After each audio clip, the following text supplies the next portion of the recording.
Salutations, everyone! Welcome back to another Total Warhammer 3 guide. I'm Lord Forwind, and today we're going to be going over the Bloody Wanderers, better known as Skulltaker's faction. So this video will be divided into several sections, and I'll try and timestamp them below so you can skip to what you'd like to see. And if you enjoy the video, please do like, subscribe, and check out all the other guides for this game and others that I've done. So let's jump right into it. So the first thing to know about Skulltaker and his faction is that he is after killing enemy lords in battles to get what his special mechanic champions essence, which he can then use to enhance his Cloak of Skulls. We don't have it yet. I will jump forward in time at some point to show you that and all the bonuses. But just to give you guys a closer focus on what his long-term goals are, he needs to put 18 skulls in the Cloak of Skulls, send 8 rituals to the Skull Throne, as well as loot and occupy. To get a short victory, only 9, which is very doable. I've done 2 campaigns of this guy, got around turn 50 or so. It's not particularly a hard campaign, even on the harder difficulties. You just have to know how to play Khorne properly. So let's look at what a Khornite faction has in terms of economic buildings, because this will dictate a lot of the advice in this video. They don't really have any economic buildings. They have some that lower upkeep, get stuff from post-battle and raiding, and that's about it. In fact, most of their military buildings generate a pathetic amount of income. So this means as a Khornite faction, you're not going to be able to sit back, build up your economy, and then go on it. Khorne is all about attacking, sacking, raising settlements, and other ways of getting money from being hostile to your opponents. What this also means, due to having a low economy, is it's not unusual for a Khornite army not to have a full stack of units in the first like 10-15 turns of the game. Once you get going, and more importantly, once your opponent's economy get going, as in they build bigger settlements that you can then sack and raise even for more money, that's when you start to get huge war chests and full stacks of armies. Now, the other thing to know as the Khornite factions is when you sack and raise a settlement, you have an option of creating a blood host. I'll try to show you guys that later. Blood host is a temporary army. It has a few turns before it starts taking attrition. It's usually like starts off around 6 or 8 units, and then there's ways to enhance it further. Basically, once you take a settlement, you can get another army, and so you can really start to snowball quickly, overrunning lands. It really helps with their expansion. And the other thing to keep your eye on are skulls. As a Khornite faction, you're going to use skulls with the Skull Throne. This has been updated to the new release. You have the ability to send skulls to Khorne, and he will give you various bonuses. For example, here gives the Blood Host 2 additional units, which is quite nice. This one, you get an army ability. This one, you get loot. Corruption, ability to colonize ruins in your provinces. That's another mechanic we need to mention. But before we get to that, you have higher tiers. You have to spend a certain amount to unlock higher ones. This one, Bread and Bloodshed, is particularly good if you've lost units, because you can get more and stronger ones. The global recruitment duration is particularly wonderful. And you have a lot of various ones. As you go up, obviously they get better. Instantly replenishes faction leader's army is pretty nice. You have other mechanics to replenish your army as Khornite factions, but this is quite useful. And army movement range is lovely. At the top, you get a blood host. Personally, I didn't find that one a good capstone, but you might find it more useful than me. And skulls are used for that purpose. You get them from battles. You can also get them from raising, sacking settlements, but you have to spend skulls to colonize. If you want to colonize a settlement immediately as you take it, it costs 2,500 skulls. However, as you'll see at the bottom of this pop-up here, chance to automatically colonize ruins in your provinces at turn start. This is actually a very common mechanic for the Khorne ones. In fact, there are ways to enhance it. Every settlement you own basically gives you a 5% chance to colonize. Doesn't really go up, meaning you don't have the highest chance of colonizing on any given turn. But if you raise a settlement, there's a chance, as long as you own a province in that region or that area, then you have the ability to colonize on your turn. It'll be a free colonization, won't cost you a thing. The building will be in ruins though, so it will cost you money to build back up. They've introduced a new mechanic, which is after you raise a settlement, there's about a 3 or so turn period where no one can colonize it. However, you can colonize it with the colonize ruin mechanic, the automatic colonization.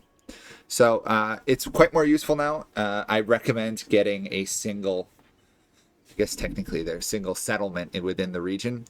And if you do that, then if you raise the rest of the region, the odds are, given a handful of turns, you'll colonize it. In my experience, it took at most, I think, about 5 turns to colonize it, even though it's technically a 5% chance. And of course, there are ways to boost it. 10% chance right there, doubling it, really quite useful. There's also some tech that helps with that. So you've got the skulls, and then you've got these champion essence, and you've got blood hosts when you take or raise settlements. Those are the fundamental mechanics of a Khorne faction. So now we're going to move into some other stuff. So unlike some of my other guides, we're going to go over the opening moves now, because I can't show you at the beginning of the game the Cloak of Skulls mechanic. Actually, before we do that, though, there is the Unholy Manifestations, which, depending on the amount of Khornite corruption in the whole world, you unlock different levels. Have an army immediately attack you. Take control of targeted unoccupied ruin if you really want to colonize something. Gain character experience gain, really useful on your main lord. Raise a settlement. Amazingly powerful, you take out someone's capital. Now, of course, it's based on Khornite corruption in the whole world. There are, of course, 2 other Khornite factions. In my experience, only one of them tends to last more than 30 or 40 turns. So, by and large, the Khornite corruption's going to be you.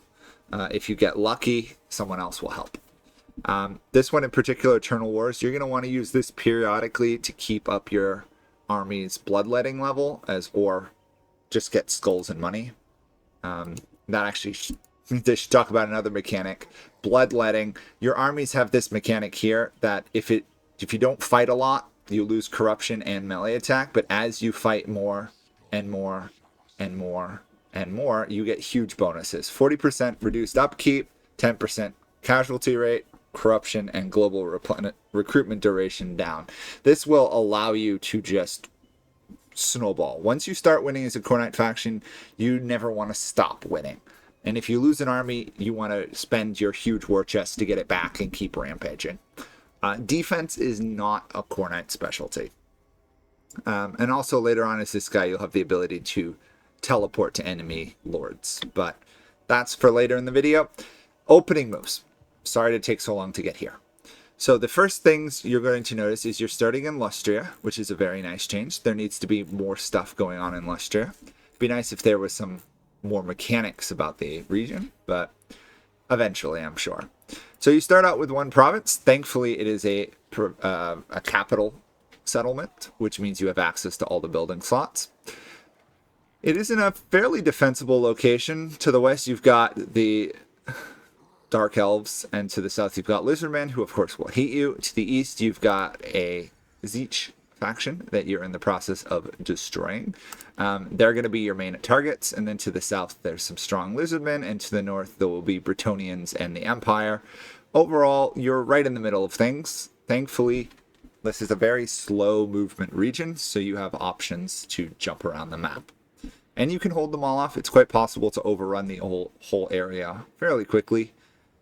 They don't tend to gang all up on you in my experience, but I suppose I was doing well, so I wouldn't notice. So, we're going to immediately, you're going to want to combine your hero into your army, which is pretty standard for most people. It'll give you increased mobility. You want to take out this guy, so we'll just do this quickly. I'll just auto-resolve it. If you fight this, you can suffer far less casualties. I've done it a couple times. The only big issue for you is the Furies, but you can usually flank and kill their ranged units, and the Furies will eventually land. But we're just going to quick resolve it. We have the ability to take skulls as the battle option. I almost recommend you never take this. You should have plenty of skulls without this mechanic, raising settlements and the like. You're usually better off devouring your captives to replenish your army, but if you need money, you can also get money there. At the beginning, though, you're going to want to replenish your army. And thankfully, you'll get some Champion's Essence from that. In fact, you're up to 21 already, which is quite nice. And you also get a Regiment of Renown, which is kind of awesome as well. You're next going to want to move to right about the edge of the border with the Zeech faction, and you're going to want to recruit some units. Skulltaker is about using bloodletters, so you're going to want to recruit them, and we'll go over some of that later, as well as recruit the Regiment of Renown. Next turn, of course, we will march in and take that settlement, but before we do that, we want to level up Skulltaker. You want to do Route Marcher, Blood Feast, so that your armies replenish faster. Your hero, your Blood Reaper, increased mobility is always nice to start with. And that's your army for the first turn. Other things to look at, you want to poke your head around for diplomacy. You can usually only make non-aggression pacts with other demonic factions, chaos factions, or the Skaven. These Skaven are worth making a non-aggression with.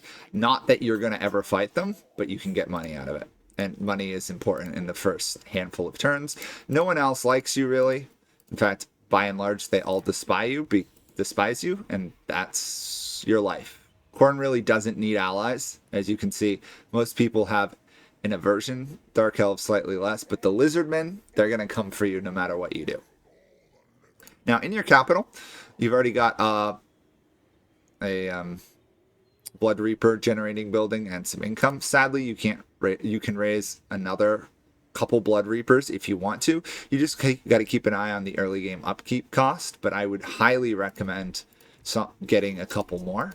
Next turn, you can add them to your army, or the turn after, whatever. It's a great way to get more units on the field without taking turns to train them and heal them, because each one of these hero units is really strong, especially used as a group. In your capital itself, it's a dimensional breach, and you're probably going to want to do one of two options. Either you're going to want to build the garrison building. It only gives 3 more units, but considering your garrison already is 7, getting to 10 is a huge difference. Maxing it out, though, only gets you 6 more units, so don't expect this garrison to stop every army. It's very good at killing small or even medium-sized armies, because Khornite factions hit really hard. So could be totally worth building this if you're concerned about it getting attacked on the flank, and obviously you don't want to lose your capital. However, if you want to grow faster, you're going to want to go in and build a war amphitheater. Gets you more growth. It does provide a garrison, which is a lovely mechanic for the Khorne factions. The more buildings you build, so you can build 3 of your economy and growth buildings, your infrastructure buildings. They will give you more troops with a garrison. Sadly, none of your other buildings tend to help with that. It's your garrison or the other one. But all told, you can get a decent size. The reason you want to do this, replenishment rate as well as growth, always useful. If you want to snowball, this is the way to go. If you want to be a little bit more defensive and not worry about being surprise attacked, go with the garrison. Let's see. In terms of research, we'll go over research in a few minutes, but you're probably going to want to start with either Slaughterer's Pride to unlock the rest of the armaments tree, or go with Too Hateful to Die. Personally, I like Too Hateful to Die because it gives you recruit rank as well as chance to get Demons of Khorne units back. It's very useful. Later on, obviously, you want to get Spread Rage, increasing colonizing chance, as well as your military tree. Don't really worry too much about economy, as Khornite factions, once you start winning, you win hard. Okay, so I've processed forward a turn here because I want to start showing you guys the skull-taking mechanic stuff. Sadly, we cannot add these heroes to the army, but we're going to go take this minor settlement. So obviously, we can just simply auto-resolve this, which we can. Now, for occupations, here's where we have various options. If you take the one on the right, you lose skulls. No one can colonize it for 3 turns, but you get your blood host, which can be quite useful. It explains it right there. I do not recommend using a blood host in the first couple turns as this faction. It's really not worth it. You want to focus on your main army. You could occupy it. In fact, I tended to do so just to have a second settlement. Sacking it, totally pointless in this case. Your economy is fine for the moment, as well as the fact you don't want them to have another settlement. Raising it only gets you 560 skulls and 300 gold. Really not worth it at this point. So occupying it's much better, but if you want a blood host, that's how you do it. Now, because we took it, we have now unlocked the Cloak of Skulls. The game's trying to give me all this stuff. So if we look at Cloak of Skulls, it's over here on the bottom right. we have all the various champions essence we can do. And so you can kill or wound lords, it says, which is quite interesting. I've not used the wounding lord stuff, mainly because when you fight lords in battle, unless they're legendary, you tend to kill them. I assume that's for your super legendary lords like faction leaders. Don't worry about it though. They just come back. You still get the same amount of skulls. So you start off with one skull empowerment already in your bottom center area, and you have this Blood God Shackles ability, which is quite nice. It allows you to tie down an enemy, which is really awesome. Now you've got all these various skulls. In order to lock one, you have to unlock one that borders it. So if we unlock this one will be available. We take this, etc., etc. Now, which one should you do? Well, it depends a little bit on your play style. You could upgrade this level right here to 2 and get this Cloak of Skulls ability. More armor, missile resistance, immune to flanking. It's a very good ability that at some point you'll want to get, but it's usually better to pick one of the other ones. You could get campaign movement range. You don't really need it at this point because you're going to be mainly fighting for settlements. So I would highly recommend you go over here and you will get 25% experience of the defeated lord. Right now, it's not that much, but as the game goes on and you start defeating more and more lords that have ranked up, even minor settlement faction leaders will be level 5 or 6 pretty early on. This will help you snowball faster. So my recommendation is you pick this one. It's a personal choice, though. As the game goes on, obviously, you can spread up your other lords, which is quite nice. This one, you just get more movement range. Fully upgraded, this one is very powerful. After you take whichever one you pick, as long as you take one of the side ones, the next one you want to pick is this middle one. This unlocks the ability to travel to enemy lords, and then further on it reduces travel cost. This is how you're going to get lots of skulls. Basically, you find an enemy lord, teleport to them, beat them, rinse and repeat. Once you get this mechanic, teleporting around the map goes extremely faster. In fact, you don't really want necessarily to be in major wars. You're headhunting instead. After that, you've got 2 choices on either side here. This one will give you a bonus versus infantry, as well as increasing your melee attack and weapon strength. This one over here gives you melee defense and armor. Kind of depends on your preference.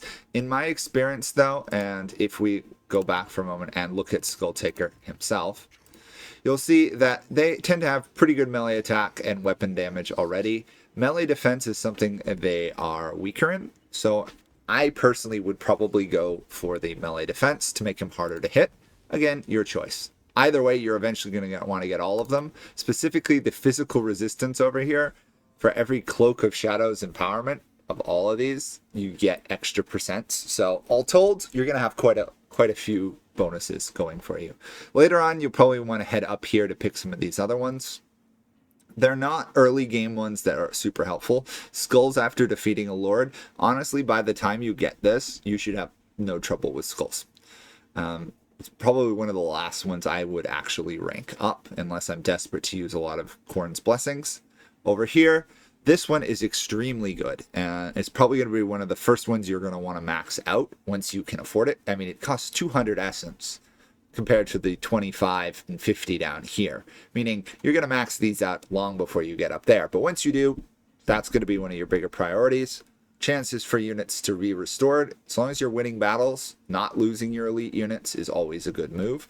Plus, at its max level, fully replenish an army after defeating a lord is kind of game breaking, because then you just keep going. You never stop.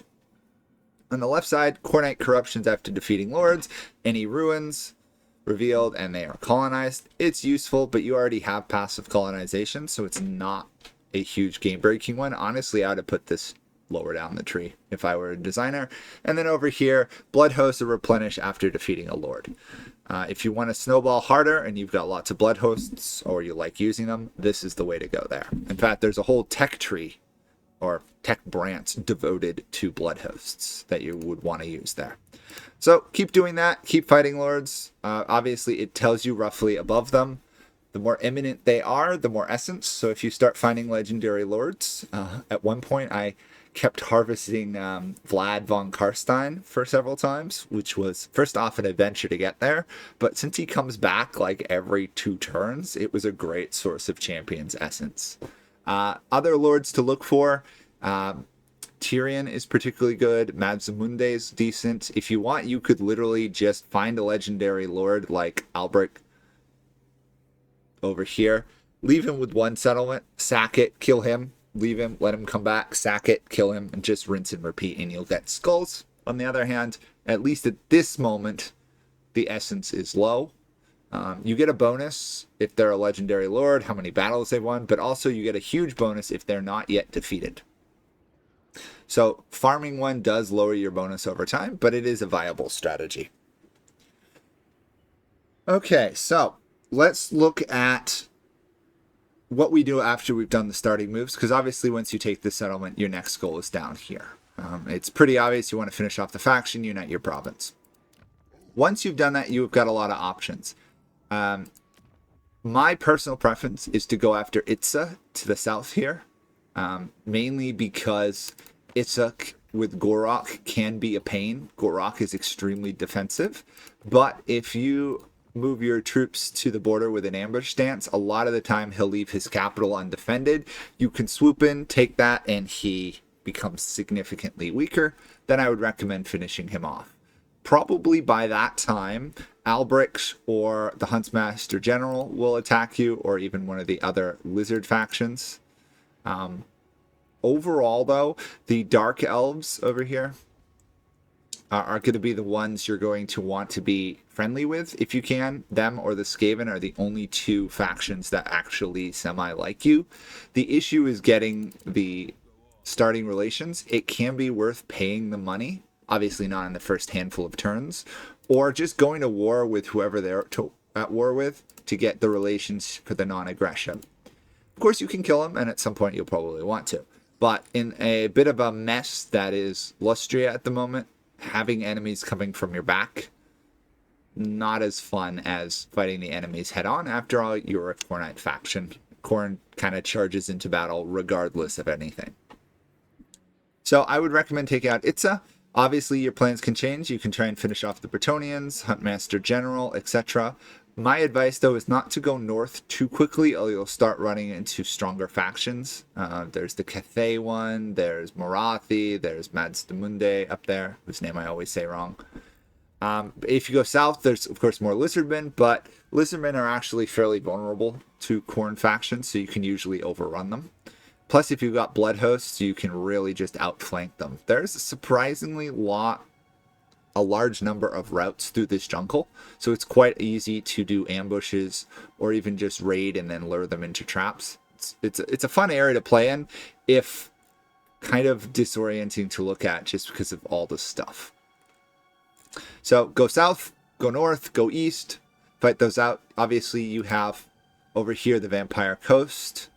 Vampire Pirates will be up north. They fall fairly easy to Khorne factions, the Vampire faction coast. The only thing you got to watch out for is their range. Thankfully, your units are fairly fast. If you're going to fight them, I do recommend going more cavalry focused. Everyone else, you're just going to basically want to train bloodthirsters or bloodletters and just charge into them.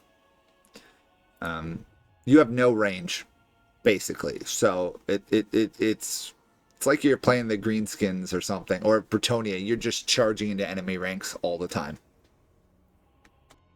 Okay, let's look quickly at the buildings, because there is one mechanic that's been added which I don't really like, but they've done it, so we gotta live with it.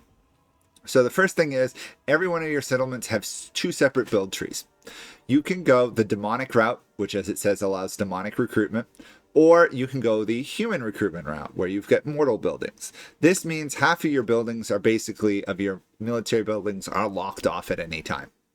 So if we start with a demonic recruitment area, which is what our capital is, as is both of the regions we're going to take, I do recommend eventually flipping one over to the other. That way you have access to the other units, at least globally. You've got access to the Khornite Furnace, where you get your Bloodletters, your Flesh Hounds, your Blood Reapers, as well as your Exalted Bloodletters. Important to note, your base building here does give you Bloodletters, which really aren't just a tier 2 infantry unit. They're more like tier 3. They're really good. If you go humans, obviously you have access to the Forge. You get your Marauders, Marauders of Khorne. Remembering, of course, dual weapons are your killing units. Your ones with a single weapon and a shield are your anvil, hammer and anvil technique. They don't kill as much, but they die a lot less. They're good at head-on. Your dual weapon units are good at flanking. Same thing as your Fleshhounds and your Furies over here. Further up, you get your Chaos Warriors of Khorne. This is a fairly important unit to get access to early because it's anti-large. Most of your other units are not anti-large, they're anti-infantry. So getting a couple of these in an army, especially if you're fighting Albrecht, the Bretonnian faction nearby, will come in handy with the Cav units. Further on up here, obviously, you'll get access to Chaos Warriors of Khorne with dual weapons. I personally don't love this unit. I feel it doesn't do its job. Especially because this whole faction is about bloodletters. And we'll go into that later when I go over the legendary lord mechanics of this guy. Bloodletters are the way to go 90% of the time. Unless you need anti-cav. Now, over here, you also have access to the kennels, where you get these creatures. This is not dictated by what type of settlement your building is. What type of settlement has been chosen for the region. So you can build this anywhere. Now, the cool thing about it is you do get access to the Khorngurs over here, which are, some Beastmen stuff. You get access to the Forsaken. Honestly, I'm always eternally disappointed by the Khorne Forsaken units. They're fairly good, but they die just as fast. Up here, obviously, you have access to the Spawn of Khorne. It can be worth having one, maybe two of these in your army just to kill things. Left on their own, though, they do go down fairly quickly, so you want to have a strong army of bloodletters around them. You also have access to the Blood Beast of Khorne. This is kind of a weird unit. I mean, the Chaos Spawn is obviously fairly obvious.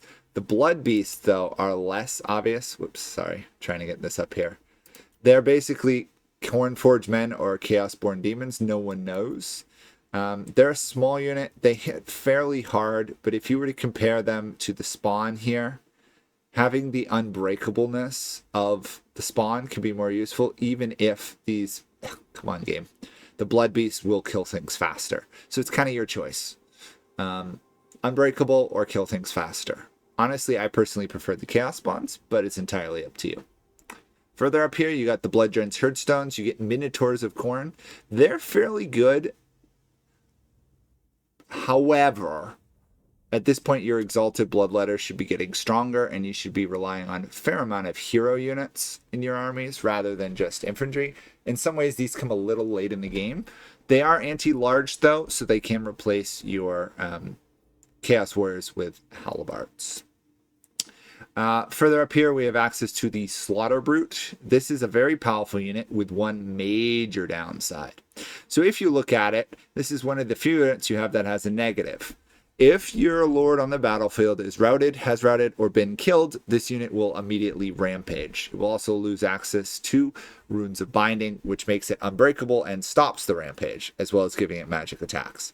This is not a huge issue for a Khornite faction, because your lord should be the strongest unit on the battlefield at any given time.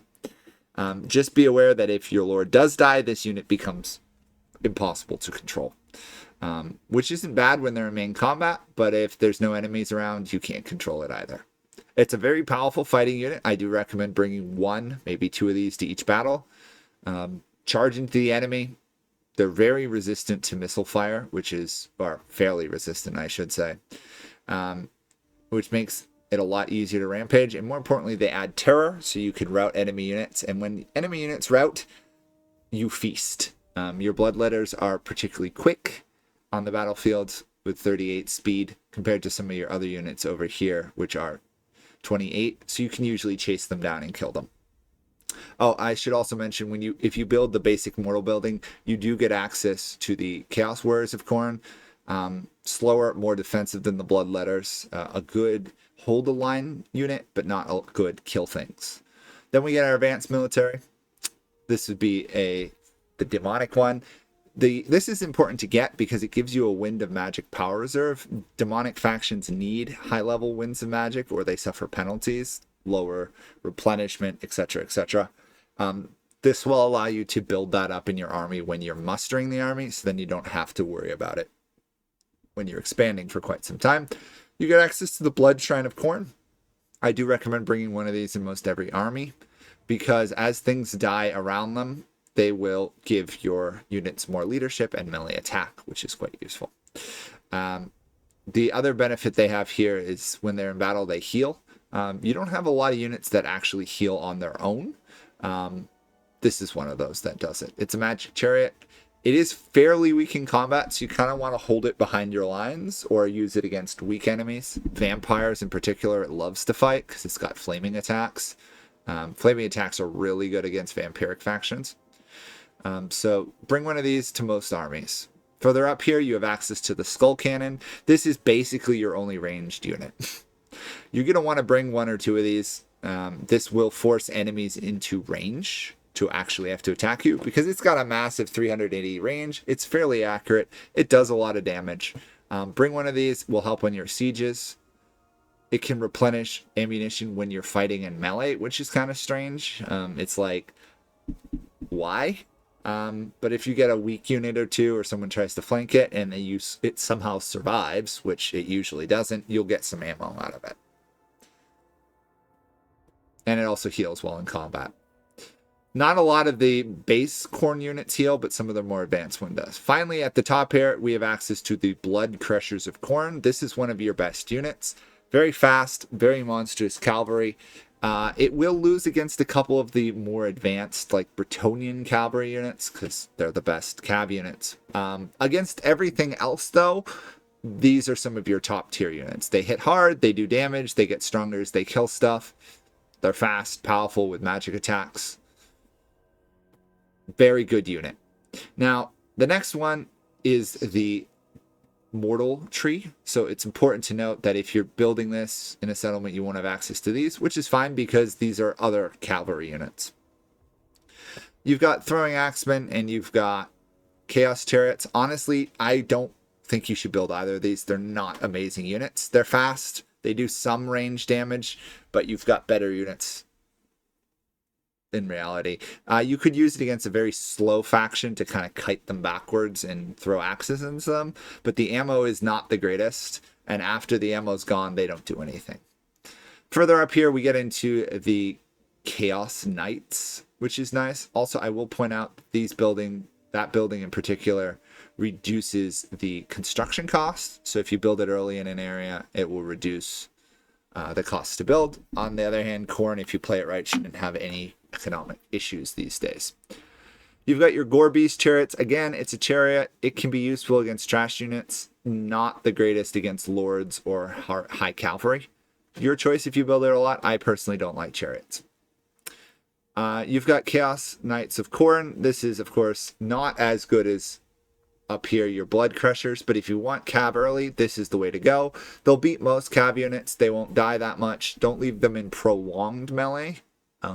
Benefit of all cavalry units is the charge, but they do have flaming attacks. They do shield and block decent small arms damage. Perfect for running down and killing off those annoying archers or skirmishers, or chasing and killing fleeing enemies. The next one is basically a flat upgrade. You get lances.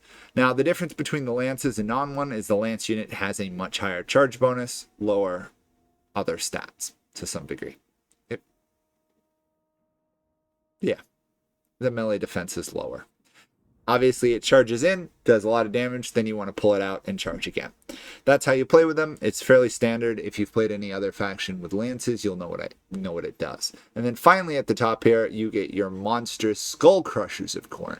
See, since you have to build one of two types of settlement, you're not going to have access to the Blood Crushers and the Skull Crushers in the same settlement. Of course, within the same region you can, and I highly recommend it.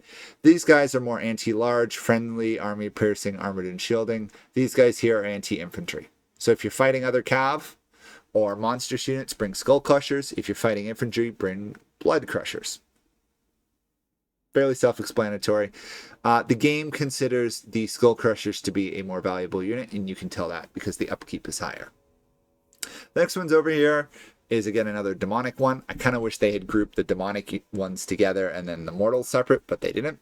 This one is a very important one to build because it increases your local recruitment capacity. And it also unlocks Skull Grinders. Skull Grinders, of course, are common to the demonic factions. Very powerful one entity unit. These guys have a ranged unit, range attack, but they're also fairly good in melee. You're going to want to bring a couple of these with your late game armies. I wouldn't bring more than 2 or 3 because you still need a solid front line of Bloodletters. But they're worth having. And then finally at the top here, you have another flying unit, your Bloodthirster. Considering your only other flying unit is Furies, this is easily a straight upgrade. They fly, they cause terror, they're anti-large. They're very good at killing other monstrous units, specifically the vampiric monster units, because they're flaming.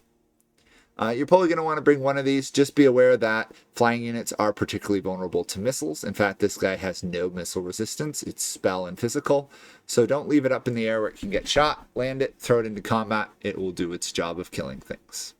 And the last of the military buildings over here, the Cornate Tributes. Again, another fairly important one to build early on. You get a recruitment bonus. So if you get 2 of these in a region, you'll get additional bonuses. Plus your heroes and lords will recruit higher.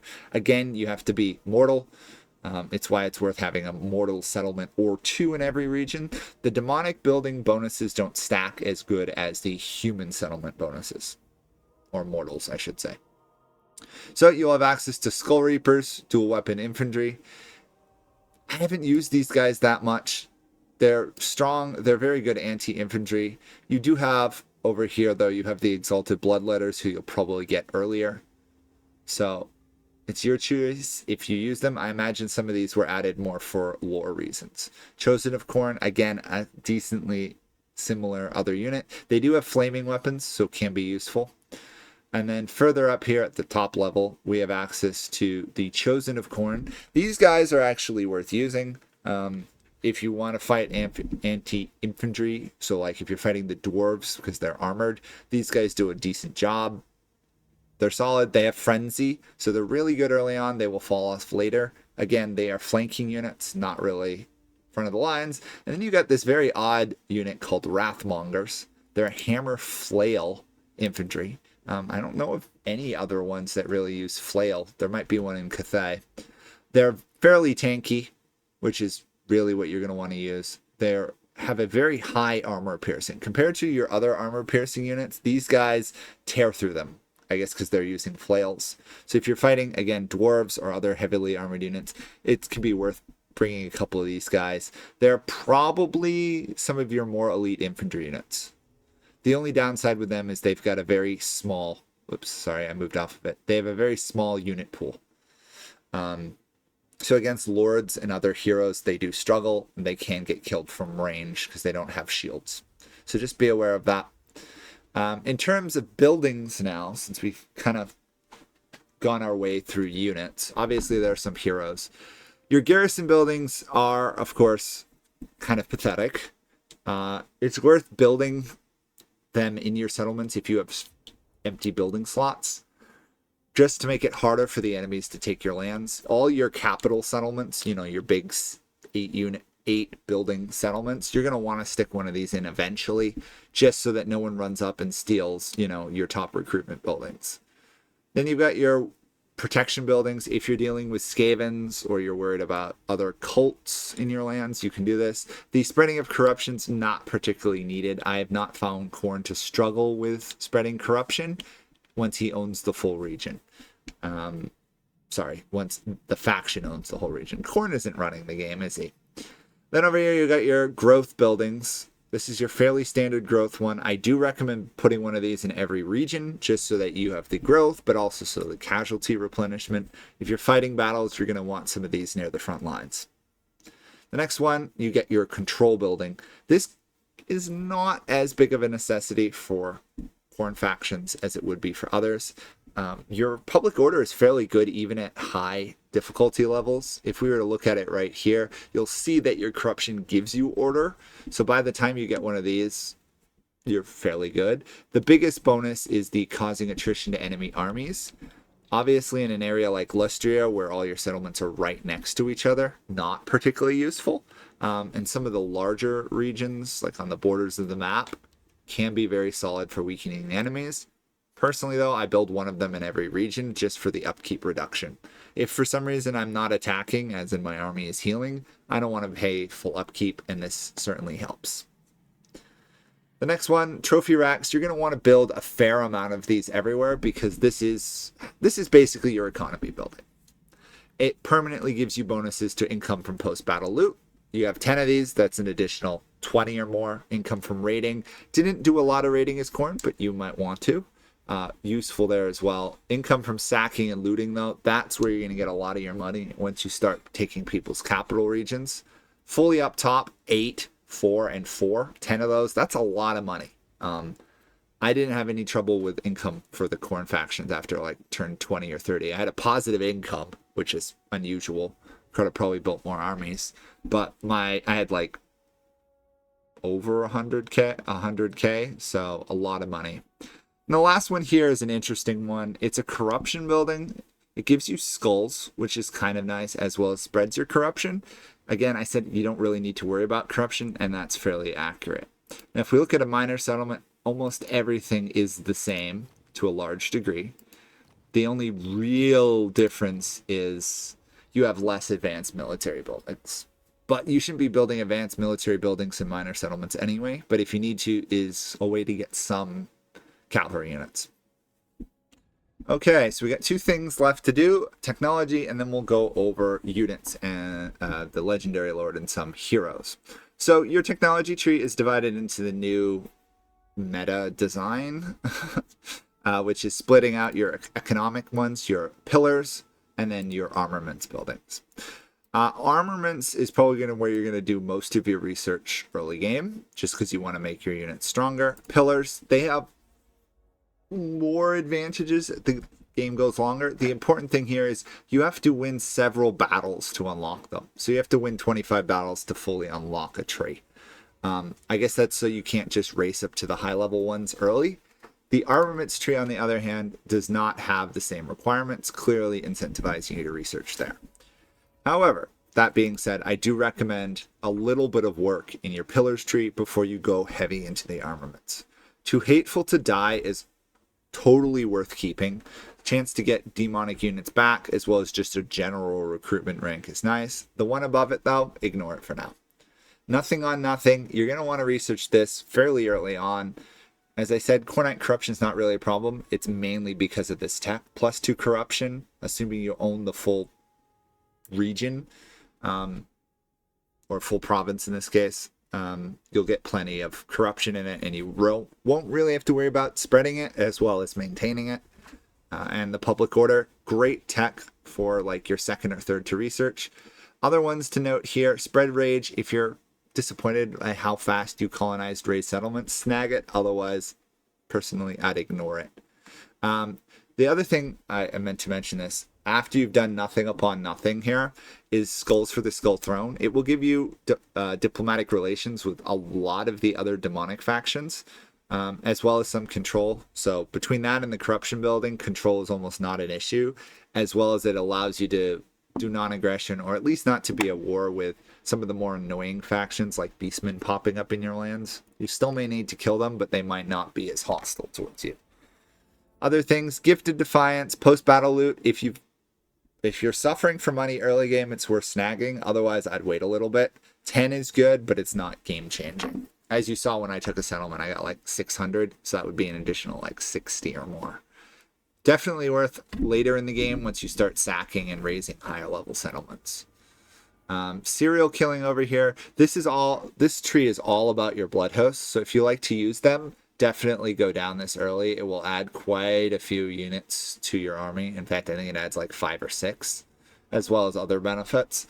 If you're not using a lot of blood hosts, totally ignore this tree. Basically the whole game. In terms of armaments, obviously Slaughterer's Pride is the beginning. It's a great starting army ability. You get it through fighting in the battles, killing things.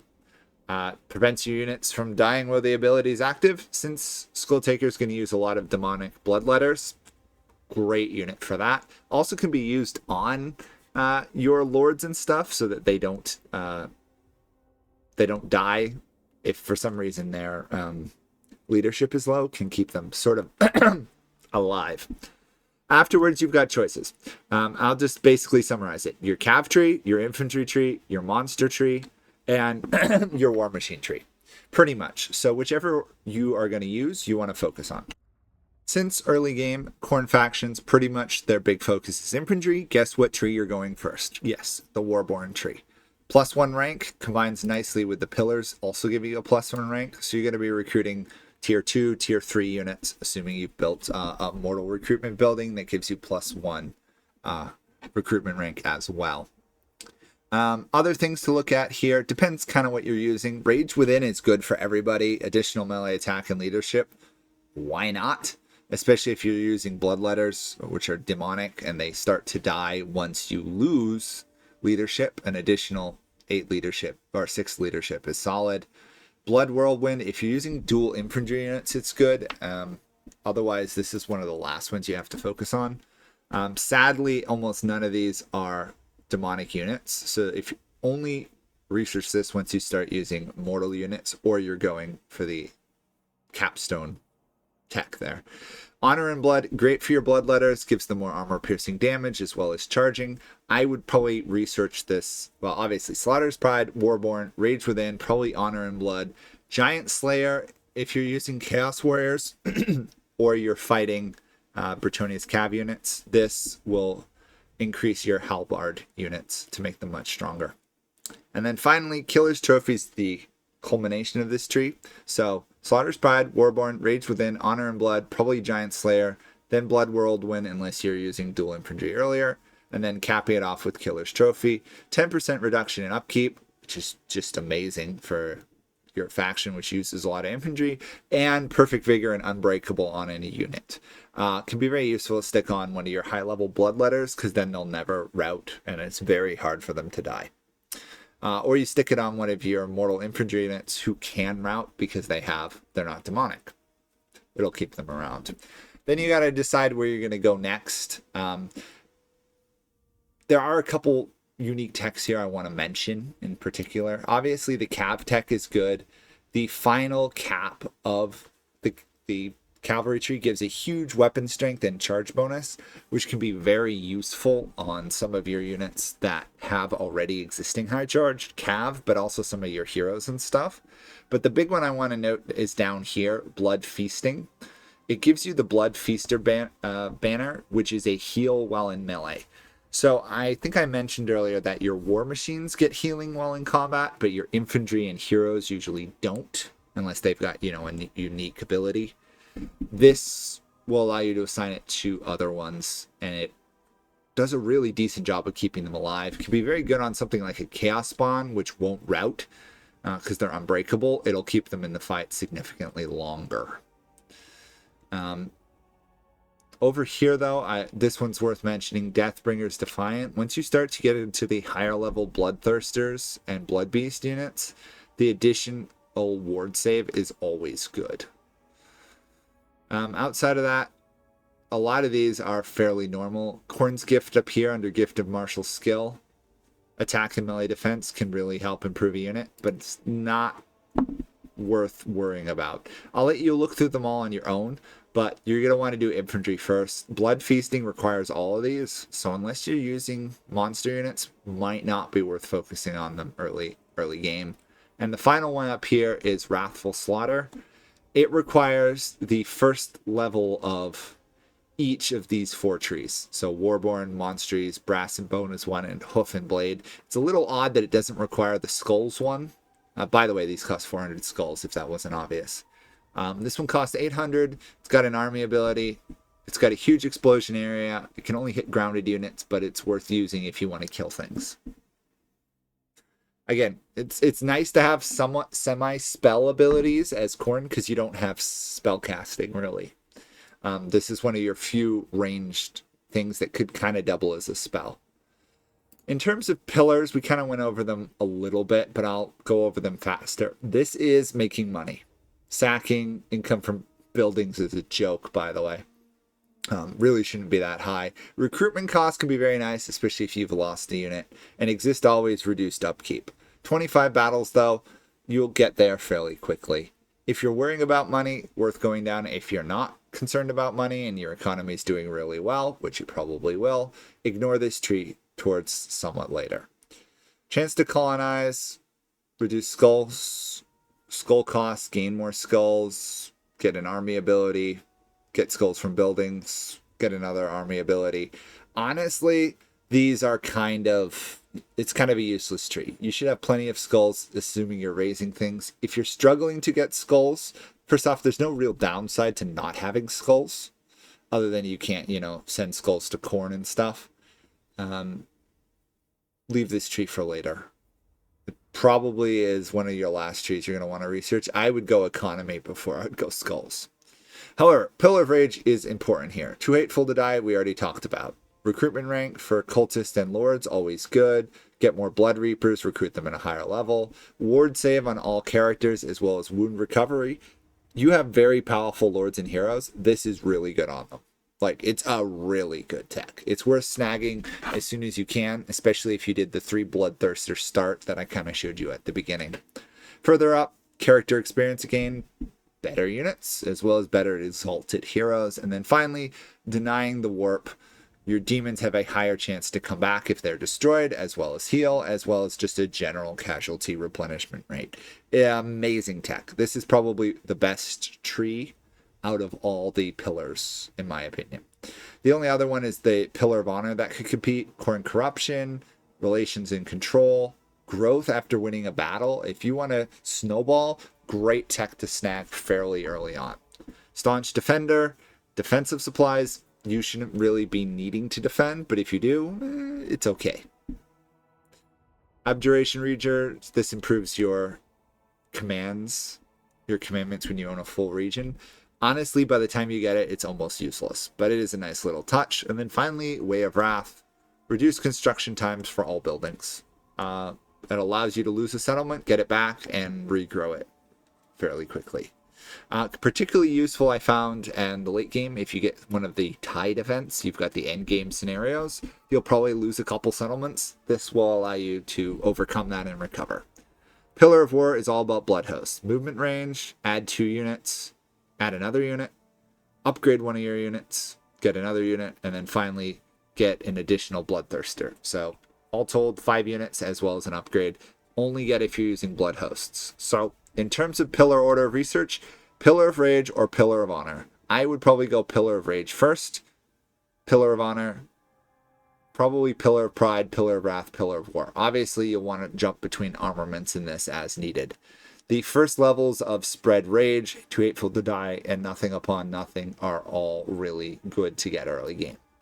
The other 2, less important. Gift of Defiance might be worth it if you're struggling with money, but otherwise, once you get these 2 or these 3, everything should be in armaments basically until you've researched them all. You're a faction with an army, or are you an army as a faction? Probably an army as a faction. You're all about fighting. So let's talk about your legendary Lord Skulltaker himself. How do you upgrade him, right? Well, there's a fairly simple upgrade path for most legendary lords, especially ones that have access to replenishment. Basically, get your Route Marcher. It's almost the same for everybody. If you're a demonic unit, you want to get a demonic faction, you want to get your Blood Feast or whatever your other equivalent is. Get that high. The one downside of Corn factions is because you're fighting all the time, your units tend to get fairly damaged. And then as the game goes on, you want higher casualty replenishment rate. That is good. Other things to consider here. Call to Bloodletting is, again, a loot income. If you're struggling for money, snag, put a couple points into this. You will have to put 1 point after the Blood Feast to unlock the next level. Personally, I would pick Premonition. It will help you avoid ambushes. Not as particularly important in single player. If you get into like a multiplayer campaign, extremely important because people really like to do ambushes. Again, ignore the corruption one unless for some reason you're being defensive and you want to have fully corrupted provinces. It's honestly a bit of a trap. Further on, you get Unholy Resilience, faster wound recovery, casualty replenishment. Great for this guy. If you lose him, you want him back on the field as soon as possible. Really good there. Since he's a legendary lord, he won't die. so it's worth having. The next one here, you have Relentless Advance. Again, it's got, you know, the green cross here. It's not the healing one, really. It's a chance for you to get demonic units that were killed in battle back. Now, if you remember all the other methods we have of stacking this from various, your cloak, from your tech, now from a tree, it's worth getting just so if you lose a demonic unit, the odds are they come back after the battle. You can get it to like 50 or 60%, and then you'll basically never lose them. As well as reducing recruitment costs. If you lose them, then you can hire a Regiment of Renown or something. Despoilers, pretty much useless here. The income from sacking can be nice, but economy, again, shouldn't be a problem if you're playing well. Plus, you've got tech tree stuff that will help there. However, Sustained by Slaughter is quite useful. 10% cheaper upkeep, fully upgraded. Definitely worth snagging as a faction that has no passive gold income, really. Like, I owned the whole continent of Lestria, and I was only getting a couple thousand from buildings. Reducing your upkeep in case things go slightly wrong, always a good thing. If you can't raise your income much, reduce your costs, right? Standard logic. Lightning Strike is worth snagging as the game goes on, just so that you can do battles without calling in reinforcements. Very important in the late game tide events. Vermintide, Vampire Tide, etc. I'm just calling them all the tide events. Very useful for that because Lightning Strike is a great way to overcome superior armies. As Khorne, basically one-on-one, you should be able to beat any army. And so a Lightning Strike, it reinforces that. You beat one, you heal up, you beat the next. And finally, Renowned and Feared, always great snagging, more reduced upkeep, more movement, more recruitment rank. Between that Sustains and Slaughters, that's 18% cheaper maintenance of your army. It's really good.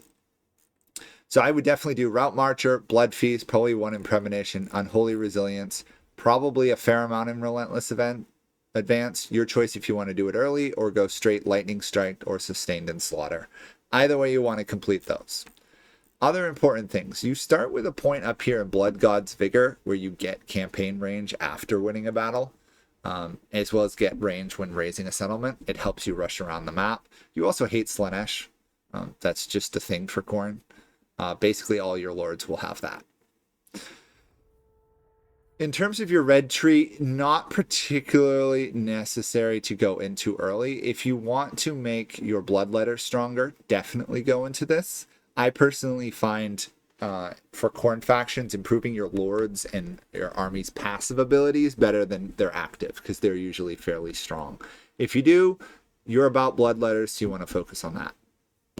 Now, let's look at his special stuff, which will explain this a bit more. You have Bloody Onslaught, huge increase in casualty replenishment, as well as you've got your Bloody Onslaught ability. It improves it. The next one, Ceaseless Determination, more campaign movement, less vigor loss, more speed. Always good. Unending Terror, it gives you Wrath of Khorne. This is quite a fun ability. If someone tries to cast a spell in short range of you, they take damage. It only happens every 15 seconds, but if you can get close to spellcasters, they basically can't easily cast spells without taking damage. It's quite useful. Plus Terror and reduced enemy leadership, always good, right? The next one, Legacy of Blood, you get more Khorne corruption, slowing enemies, and if you create blood hosts, you get 2 more units. So it does incentivize you to use blood hosts a bit. And then over here we have Champions of the Chosen, more demonic reforgement chance, again 10%, really powerful. It gives missile block to your bloodletters, which otherwise don't have shields and are particularly vulnerable to range. It gives you a 20% block chance, which is just amazing, as well as affecting allies nearby. This is why you want to use bloodletters. However, until you get this ability, you can use any other one you really want to. And then finally, Skullmaster. This is just almost game-breaking. Prevents healing. Yeah, prevents healing. It's great. As well as kill enemy units below 20% hit point threshold. If you want to go and farm Vlad or any of the other vampire factions, this is the way to do it. You get into contact with them and they die. They rely so much on healing abilities, this really stops them. I should also point out his Blooded Wanderer ability here. It gives his bloodletters Frenzy, as well as additional movement and sight. Again, another reason for you to use Bloodletters. And then up top, we should go over them. You'll get Blood Throne fairly early on. I personally would not put him on the Blood Throne because it will lower his actual combat abilities a fair amount, as you can see. It's a huge boost to his income, armor, and speed, but a huge decrease to his melee attack, defense, and, well, not huge for the weapon strength, but it's there. I would ignore this, leave him on foot. However, later on, he'll get access to his Juggernaut, which will improve his combat abilities, and you will want to throw him on that. It's unusual for a mount to improve you that much in all categories, but it's worth it. Of course, Blood God's Vigor, improve that when you can. It's level 8. It's a nice bonus. Khorne's Favor, level 7, bonus First Infantry. Again, I said Khorne Corruption isn't an issue. Again, another way to get Corruption. Thick Skin, Missile Resistance, you already have 10, putting it up to 20 is nice. Brass Collar, on the other hand, gives you up to 45 spell resistance. Very useful. Mentor, if you do the Skull of Cloaks ability that gives you more experience gain, this guy will max out his level fairly quickly, so snagging some Mentor will allow you to improve your other lords, as well as heroes. Afterwards, it's your choice if you want to go the red line here and improve your units. If you don't, go Infernal Champion. You're basically going to want to take all of these abilities, just to point that out. The only one you could avoid would be Legacy of Blood, if you're avoiding blood hosts. All the other ones you're going to want to take up here. You have a choice: improve your units, improve your lord. You can get a lot of bonuses on your lord. This guy's a very good fighter. It really helps. On the other hand, a single lord, he's not a one-man army lord. Or at least he's not easy to turn into a one-man army lord. You can do it. It takes some effort, though. Out of these, the important ones to note is Slaughter here will give you 10% physical resistance. You already have 20. Getting it to 30 is nice. It will help with that. Make him hard to kill. Leadership is not going to be a huge issue. It is important to note that this guy is... he can be breakable, as in the sense that his leadership can get low. Can be very useful to increase that. On the other hand, he should be killing things, so his leadership shouldn't go down anyway. In which case, I would do Kill to give him more melee defense so he doesn't die. And Slaughter. Maim is good later on, but he already has such a high melee attack. He's probably going to hit most anything he swings at already. Foe Seeker is good for mobility. You've got choices here. I personally like the speed ones, so he can run around the battle, as well as the hit points. Deadly Onslaught, snag that. Overall, blue line to the end, then his special line here, probably this self-improvement line, and then maybe the red line if you want to. He only has one quest. I felt I should mention this. The Slayer Sword, he gets it at rank 14. Don't go at rank 14. Go at like rank 25 when you actually have a good army. Gives you the Slayer Sword, huge amounts of damage, and then weakened afterwards. So enjoy that. It will kill a lot of things. This is a great lord to just rampage across the map with. You snowball hard, you expand fairly quickly. The downside is if you start losing, you really lose, but if you win, you win. Very fun. I like the location. I like the lord. I think that's everything I need to cover. Oh, it is worth mentioning, because of his faction ability, the upkeep for the Bloodletters is cheaper. So again, incentivizing you to use Bloodletters, as well as getting some Blood Reapers. That was the last thing I had to talk about. Heroes. I almost forgot about that. You've got your Blood Reapers, very good at melee combat. They've got a similar self-improvement line to your Legendary Lord. In fact, I think we have one, or two, or three. They've got a shout for a moment. Increased mobility, very good. You're going to want one in basically every army. You have various options here, what you want to do. I personally I don't like buffing your nearby allies as Khorne factions. I much rather have him kill things, because he's really good at it. Scythe upon Shaft, you have to decide between one of those three. Those three is good. Locus of Fury is particularly useful. It will affect your allies and buff them. Locus of Wrath, huge melee attack.